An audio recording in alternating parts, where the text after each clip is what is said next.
सुप्रभात। दक्षिण अमेरिका और क्षेत्रीय वर्तमान घटनाओं के आज के इस गहन विश्लेषण में आपका स्वागत है। नमस्कार। तथ्यों और जमीनी रिपोर्टों पर आधारित हमारे इस विशेष बुलेटिन में स्वागत है। आज दिनांक है 12 मई 2026 और हमारे आज के इस विश्लेषण का शीर्षक है दक्षिण अमेरिका अपडेट, नार्को युद्ध, राजनीतिक दबाव और क्षेत्रीय अस्थिरता। तो इस कार्यक्रम को प्रोवेव एआई द्वारा प्रायोजित किया गया है और यह विश्लेषण स्टाइलो न्यूज़ द्वारा उत्पन्न किया गया है। स्टाइलो न्यूज़ एक एआई संचालित समाचार एप्लीकेशन है। बिल्कुल। और जो श्रोता हमारे इस विश्लेषण को सुन रहे हैं, उनकी जानकारी के लिए मैं बता दूं कि स्टाइलो न्यूज़ असल में स्टाइलो इंटेल ऑप्स सॉफ्टवेयर का ही एक कंज्यूमर वर्जन है, यानी उपभोक्ता संस्करण। यह तकनीक मूल रूप से सरकारों, सेनाओं और बड़े व्यवसायों के वैश्विक निर्णय निर्माताओं के लिए डिजाइन की गई है। सही कहा, जिसका सीधा मतलब ये है कि आज के इस गहन विश्लेषण के माध्यम से दुनिया भर के जो शीर्ष रणनीतिकार हैं, उनके द्वारा उपयोग किए जाने वाले इस अद्वितीय टूल तक एक खास पहुंच प्राप्त हो रही है। एकदम सही। और आज का हमारा मिशन बहुत ही स्पष्ट है जी। बिना किसी राजनीतिक पूर्वाग्रह के और बिना कोई अनावश्यक डर पैदा किए पिछले 2 हफ्तों की रिपोर्टों, स्रोतों और जो सोशल मीडिया की भावनाएं हैं, उनका पूरी तरह से तटस्थ मूल्यांकन करना। हाँ, ताकि हम स्थानीय, राष्ट्रीय और अंतर्राष्ट्रीय स्तर पर घटनाओं के पैटर्न को समझ सकें और आगे क्या होने वाला है उसकी एक रूपरेखा तैयार कर सकें। बिल्कुल। तो चलिए इसे थोड़ा विस्तार से समझते हैं। इन औपचारिकताओं से आगे बढ़ते हुए सीधे उस जगह चलते हैं जो इस समय संघर्ष का बिल्कुल केंद्र बनी हुई है। मेरा मतलब है कोलंबिया और इक्वाडोर, क्योंकि जो अस्थिरता हम देख रहे हैं वो यहीं से पूरे क्षेत्र में फैल रही है। हाँ, कोलंबिया इस समय नशीले पदार्थों के खिलाफ लड़ाई का कह सकते हैं कि प्राथमिक केंद्र है। बिल्कुल। काउका और नारिनो में जो भारी हिंसा हो रही है वो बहुत चिंताजनक है। मैंने रिपोर्ट में पढ़ा कि जो पैन अमेरिकन हाईवे है वहाँ एक बमबारी हुई जिसमें 14 लोगों की मौत हो गई और 38 घायल हो गए। ओहो, ये तो बहुत बड़ा नुकसान है। और देखिए, इसमें जो बात सबसे ज्यादा ध्यान देने वाली है वो ये है कि FARC यानी फार्क के जो असंतुष्ट गुट हैं वो अब कमर्शियल ड्रोन और विस्फोटक हमलों का इस्तेमाल कर रहे हैं। ड्रोन का इस्तेमाल, ये तो सच में लड़ाई का तरीका ही बदल रहा है। बिल्कुल। और इसके साथ ही अगर हम जब्ती की बात करें तो 575 किलो और लगभग 1 टन कोकेन की बड़ी खेपें पकड़ी गई हैं। 1 टन, बाप रे। हाँ, और ये सब कैरिबियन और प्रशांत महासागर के रास्तों से उत्तर अमेरिका भेजी जा रही थीं। और अगर हम सीमा पार इक्वाडोर की तरफ देखें तो वहां की स्थिति भी कम खराब नहीं है। हाँ, इक्वाडोर में तो हत्याओं का जो स्तर है वो एक नए रिकॉर्ड पर पहुंच गया है। ग्वायाकिल शहर में इतने बड़े पैमाने पर हिंसा हो रही है। सही बात है। और इसी वजह से वहां देश भर में कर्फ्यू लगा हुआ है। सैन्य अभियानों के कारण इक्वाडोर वस्तुतः एक घरेलू संघर्ष क्षेत्र में बदल गया है। तो अगर हम इस पूरी स्थिति को देखें, मेरा मतलब है एक सादृश्य के रूप में अगर मैं कहूँ तो ये जो कार्टेल है ना, ये अब केवल साधारण अपराधी नहीं रह गए। बिल्कुल नहीं। ये तो पूरी तरह से एक बहुराष्ट्रीय निगम की आपूर्ति श्रृंखला यानी एक सप्लाई चेन की तरह काम कर रहे हैं, जहां बाजार पर कब्जे के लिए हिंसक अधिग्रहण हो रहे हैं, एक तरह का हॉस्टाइल टेकओवर। बिल्कुल सही शब्द इस्तेमाल किया आपने। लेकिन मेरे दिमाग में एक सवाल आ रहा है, चुनाव से ठीक पहले कोलंबिया में इस हिंसा के अचानक इतनी तेजी से बढ़ने का असली कारण क्या है? मतलब क्या ये केवल किसी क्षेत्र पर नियंत्रण पाने की कोशिश है या फिर ये राज्य की सत्ता को एक सीधी चुनौती है? देखिए, यहाँ जो बात सबसे महत्वपूर्ण है वो ये है कि ये महज मादक पदार्थों की तस्करी नहीं है। अच्छा। हाँ, ये एक क्लासिक हाइब्रिड खतरा है। इसका सीधा मतलब ये है कि जो विद्रोही गुट हैं जैसे फार्क, ELN या क्लैंडेल गोल्फो, वो इस ड्रग्स के पैसे का इस्तेमाल अपने रणनीतिक लक्ष्यों के लिए कर रहे हैं। यानी उनका लक्ष्य सिर्फ पैसा कमाना नहीं है? बिल्कुल नहीं। उनका मुख्य रणनीतिक लक्ष्य है राज्य के नियंत्रण को कमजोर करना और चुनाव प्रक्रिया को सीधे तौर पर प्रभावित करना। वो दिखाना चाहते हैं कि असली सत्ता उनके हाथ में है। ये तो बहुत ही खतरनाक स्थिति है। और यहाँ बात वास्तव में दिलचस्प हो जाती है, क्योंकि इन कार्टेल से जो अंदरूनी चुनौती मिल रही है उसके जवाब में दक्षिण अमेरिकी राष्ट्र अब कुछ ऐसे कूटनीतिक कदम उठा रहे हैं जो सच कहूं तो अभूतपूर्व है। हाँ, कूटनीतिक मोर्चे पर बहुत कुछ बदल रहा है। जैसे कोलंबिया के राष्ट्रपति गुस्तावो पेट्रो की वेनेजुएला के कराकस की ऐतिहासिक यात्रा। जनवरी 2026 में जब अमेरिकी सेना ने निकोलस मदुरो को पकड़ा था, उसके बाद से किसी विदेशी नेता की ये पहली यात्रा है। ये एक बहुत बड़ा कदम है। और इस बैठक में पेट्रो और वेनेजुएला की जो अंतरिम राष्ट्रपति हैं, डेल्सी रोड्रिग्स, उनके बीच 2200 किलोमीटर लंबी सीमा पर सैन्य सहयोग पर सहमति बनी है। 2200 किलोमीटर, ये तो बहुत लंबी सीमा है। हाँ, और इसी सीमा पर जो सक्रिय माफिया और आपराधिक गुट हैं, उनसे लड़ने के लिए ये समझौता हुआ है। इसके साथ ही वेनेजुएला ने अपनी अर्थव्यवस्था को विदेशी निवेश के लिए खोलने की भी घोषणा कर दी है। लेकिन मेरे मन में एक शक है। क्या? देखिए, यदि कोलंबिया खुद अपने देश के भीतर, जैसा हमने काउका में देखा, इस हिंसा को नियंत्रित करने में इतना संघर्ष कर रहा है, तो एक संक्रमणकालीन वेनेजुएला सरकार के साथ संयुक्त सीमा अभियान वास्तव में कितना प्रभावी हो सकता है? मतलब क्या ये जमीन पर काम करेगा? अगर हम इसे बड़े परिप्रेक्ष्य से जोड़ें, तो ये कदम दोनों देशों के लिए सिर्फ एक विकल्प नहीं है, बल्कि एक व्यवहारिक मजबूरी है। मजबूरी? वो कैसे? कि पेट्रो को हर हाल में क्षेत्रीय स्थिरता चाहिए, क्योंकि चुनाव आने वाले हैं, और दूसरी तरफ वेनेजुएला की जो नई सरकार है, उसे अंतर्राष्ट्रीय वित्तीय संस्थानों का विश्वास जीतना है। अच्छा, ताकि उन्हें प्रतिबंधों से राहत मिल सके। बिल्कुल, ये केवल सुरक्षा का मसला नहीं है, ये उनके आर्थिक अस्तित्व की लड़ाई है। और एक और महत्वपूर्ण बात है। जी बताइए। अमेरिका में गिरफ्तार वेनेजुएला के पूर्व खुफिया प्रमुख ह्यूगो कार्वाजल, जिन्हें एल पोलो के नाम से भी जाना जाता है, वो अब मदुरो के खिलाफ गवाही दे सकते हैं। तो नई सरकार पर वैसे भी एक दबाव है खुद को साफ सुथरा दिखाने का। समझ गई। तो ये सब एक दूसरे से जुड़ा हुआ है।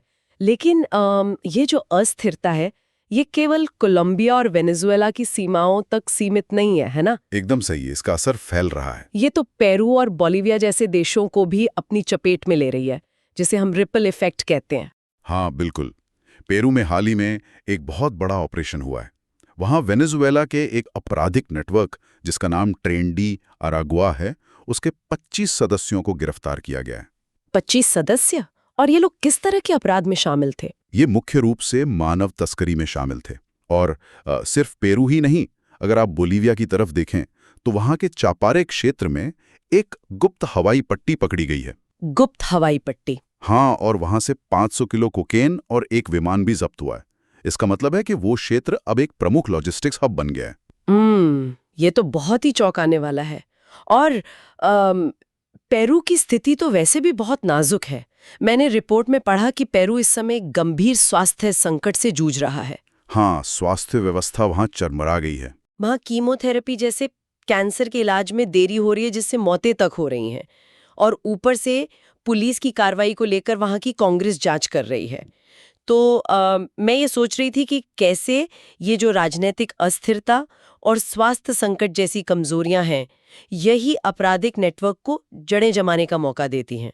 बिल्कुल, जब सरकारें कमजोर होती हैं तो ये गुट खाली जगह भर देते हैं। लेकिन मेरा सवाल यह है कि क्या बोलिविया और पेरू अब केवल पारगमन मार्ग रह गए हैं? मेरा मतलब ट्रांजिट कॉरिडोर, या फिर वे भी कोलंबिया की तरह एक नए युद्ध क्षेत्र में बदल रहे हैं? देखिए, ये देश अभी पूरी तरह से राज्य के पतन के कगार पर तो नहीं है, लेकिन जिस तरह से ट्रेन डी अरागुआ जैसे गुटों का विस्तार हो रहा है, ये साबित करता है कि अपराध अब पूरी तरह से अंतर्राष्ट्रीय हो चुका है। यानी अब सीमाएं कोई मायने नहीं रखती? बिल्कुल नहीं। अब इन सरकारों के सामने दो मोर्चे खुल गए हैं। एक तरफ तो उन्हें अपनी जनता की बुनियादी जरूरतें पूरी करनी है, जैसे स्वास्थ्य और शिक्षा, और दूसरी तरफ उन्हें संगठित अंतर्राष्ट्रीय अपराध से भी लड़ना है। और जैसे जैसे ये क्षेत्रीय संकट गहरा रहा है, हम देख रहे हैं कि जो वैश्विक महाशक्तियां हैं, विशेष रूप से अमेरिका और चीन, वो अपने सामरिक हितों को सुरक्षित करने के लिए सीधे तौर पर हस्तक्षेप कर रही हैं। हाँ, और उनका हस्तक्षेप बहुत ही आक्रामक है। जैसे कि अमेरिकी राष्ट्रपति डोनाल्ड ट्रंप ने मेक्सिको को एक बहुत ही सख्त अल्टीमेटम दिया है। बिल्कुल। उन्होंने कहा है कि यदि मेक्सिको कार्टेल को खत्म नहीं करता तो अमेरिका एक तरफा सैन्य हस्तक्षेप करेगा। बिल्कुल, और सिर्फ बयानबाजी नहीं हो रही है। कैरिबियन सागर में अमेरिका और डच नौसेनाओं ने मिलकर एक बड़े ऑपरेशन में 4 टन नशीले पदार्थों को जब्त किया है। 4 टन, आप कल्पना कर सकते हैं? ओहो, 4 टन? बिल्कुल। ये तो बहुत बड़ी कार्रवाई है। और इसके पीछे की रणनीति भी समझनी होगी। अमेरिका लैटिन अमेरिका में जो महत्वपूर्ण खनिज हैं यानी क्रिटिकल मिनरल्स, उन पर नियंत्रण के लिए एक आक्रामक रणनीति अपना रहा है, ताकि चीन पर से निर्भरता कम की जा सके। बिल्कुल। और पेरू पर F-16 विमान खरीदने का जो दबाव है वो भी इसी रणनीति का हिस्सा है। तो अगर मैं इसे शतरंज के खेल के सादृश्य से समझाऊं, तो एक तरफ अमेरिका की हार्ड पावर है जो सीधे सैन्य अल्टीमेटम दे रही है, और दूसरी तरफ चीन की सॉफ्ट पावर है। हाँ, चीन का तरीका बिल्कुल अलग है। चीन ने लैटिन अमेरिका में अपना नौसैनिक अस्पताल जहाज सिल्क रोड आर्क भेजा है। वे इसे मानवीय सहायता कहते हैं। लेकिन क्या एक तरफा अमेरिकी सैन्य कार्रवाई की जो ये धमकी है वो लैटिन अमेरिकी देशों को सहयोग करने के लिए प्रेरित करेगी, या फिर ये उन्हें चीन के और करीब धकेल देगी? ये एक बहुत ही महत्वपूर्ण सवाल खड़ा करता है। अगर हम विभिन्न दृष्टिकोणों को देखें तो अमेरिका की जो आक्रामकता है वो कार्टेल्स पर तात्कालिक दबाव तो जरूर डालती है। हाँ, तुरंत असर तो दिखता है। सही। लेकिन जो संप्रभुता के मुद्दे हैं, सॉवरेनिटी के मुद्दे, उन पर ये लैटिन अमेरिकी देशों के बीच एक गहरी नाराजगी पैदा कर सकती है। और इसी नाराजगी का जो कूटनीतिक फायदा है वो चीन उठा रहा है, क्योंकि चीन तो अस्पताल जहाज भेज रहा है। बिल्कुल। और विशेषज्ञ इसे चीन की मिलिट्री सिविल इंटीग्रेशन रणनीति का हिस्सा मानते हैं। वो बिना धमकी दिए अपनी पैठ बना रहे हैं। सही बात है। तो इन सभी भू राजनीतिक दाव पेचों के बीच जनता क्या सोच रही है? एक्स पर, जो पहले ट्विटर था, वहां भावनाओं का जो विश्लेषण सामने आया है वो बहुत दिलचस्प है। हाँ, सोशल मीडिया का सेंटिमेंट काफी कुछ साफ कर देता है। डेटा दिखाता है कि लोग मादक पदार्थों की तस्करी के खिलाफ सख्त सैन्य कार्रवाई का पूरा समर्थन कर रहे हैं। क्योंकि वो रोजमर्रा की हिंसा से थक चुके हैं। बिल्कुल। लेकिन जैसे ही बात अमेरिकी हस्तक्षेप की आती है तो भारी संदेह और संप्रभुता संबंधी चिंताएं साफ दिखाई देने लगती हैं। इसके अलावा मानवाधिकारों के समर्थन में भी एक व्यापक ऑनलाइन सहमति है। हाँ, लोग नहीं चाहते कि अपराध खत्म करने के नाम पर उनके मानवाधिकारों का हनन हो। तो इन सभी बातों का कुल अर्थ क्या निकलता है? निर्णय निर्माताओं को आने वाले सप्ताह में किस एक सबसे बड़े रेड फ्लैग या खतरे के संकेत पर नजर रखनी चाहिए? अगर हम अगले 72 घंटों का अनुमान लगाएं तो कोलंबिया के काउका में सशस्त्र बलों पर और हमलों की उच्च संभावना है। इक्वाडोर में भी कार्टेल्स द्वारा जवाबी हिंसा हो सकती है। और बोलिविया की राजधानी लापाज में अशांति जारी रहने की पूरी उम्मीद है। लेकिन जो सबसे बड़ा रेड फ्लैग है जिस पर सबको नजर रखनी चाहिए वो ये है कि क्या ये विद्रोही गुट जैसे फार्क बड़े शहरों के बुनियादी ढांचे को निशाना बनाना शुरू करते हैं? मतलब बिजली ग्रिड या पानी की सप्लाई जैसी चीजें? बिल्कुल। क्या वो ऐसा करेंगे या फिर अपनी हिंसा को केवल ग्रामीण कोका उत्पादक क्षेत्रों तक ही सीमित रखेंगे? अगर वो शहरों पर हमला करते हैं तो ये एक बहुत बड़ा एस्केलेशन होगा। ये तो वाकई एक बहुत ही गंभीर खतरे का संकेत होगा। जी। तो विश्लेषण के अंत में हम एक बिल्कुल नए और थोड़ा आश्चर्यजनक तथ्य की तरफ मुड़ते हैं जो हमारे स्रोतों से निकल कर आया है। हाँ, ये काफी अनोखी बात है। हम अक्सर नार्को युद्ध की जब बात करते हैं तो गोलियों और राजनीति की बात करते हैं, लेकिन इसका एक इकोलॉजिकल प्रभाव भी है। क्या आपने कभी कोलंबिया में पाब्लो एस्कोबार के हमलावर दरियाई घोड़ों के बारे में सुना है? हिप्पोज। हाँ, वो 80 के दशक में अपने चिड़ियाघर के लिए अफ्रीका से हिप्पोज लाया था। बिल्कुल। और आज वो हिप्पोज कोलंबिया की नदियों में फैल गए हैं और उनकी संख्या 80 से ज्यादा हो गई है। वो वहां के पर्यावरण के लिए एक बहुत बड़ा खतरा बन गए हैं। और मजे की बात यह है कि कोलंबियाई सरकार ने मारने की योजना बना रही थी। हाँ, लेकिन तभी भारत के एक अरबपति आनंद अंबानी ने इन्हें बचाने के लिए एक प्रस्ताव दिया। उन्होंने कहा कि वे इन सभी हिप्पोस को भारत में अपने वन्यजीव अभयारण्य में स्थानांतरित कर देंगे। ये एक बहुत ही अजीब लेकिन सत्य उदाहरण है। मतलब आप सोचिए, दशकों पुराने आपराधिक साम्राज्य के अप्रत्याशित परिणाम आज भी दुनिया के पर्यावरण और अंतर्राष्ट्रीय सहयोग को किस तरह प्रभावित कर रहे हैं। एकदम सही। तो इससे पहले कि हम विदा लें, मैं एक बार फिर स्पष्ट करना चाहूंगी कि स्टाइलो न्यूज़ क्या है। ये एक मोबाइल और कंप्यूटर ऐप है जिसे कोई भी व्यक्ति बहुत आसानी से डाउनलोड कर सकता है। बिल्कुल। ये ऐप सैकड़ों पारंपरिक समाचार स्रोतों और एक्स से जानकारी लेकर आपके लिए व्यक्तिगत खुफिया शैली की ब्रीफिंग तैयार करता है। तो जो श्रोता इस तरह की गहन जानकारी प्राप्त करना चाहते हैं वे www.stylonews.com पर जाकर इसकी सदस्यता ले सकते हैं, जहां ऑन डिमांड AI संचालित समाचार उपलब्ध है। हाँ, ये बहुत ही उपयोगी टूल है। चलिए तो अब इस गंभीर विषय से थोड़ा बाहर आते हैं।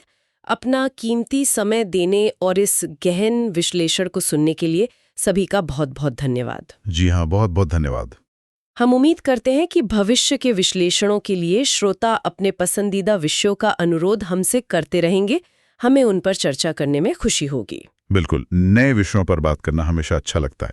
और हाँ, नियमित अपडेट्स के लिए अपने पसंदीदा सोशल मीडिया प्लेटफॉर्म पर स्टाइलो न्यूज़ को फॉलो करना न भूलें। तब तक के लिए जागरूक रहें और सुरक्षित रहें। नमस्कार। नमस्कार।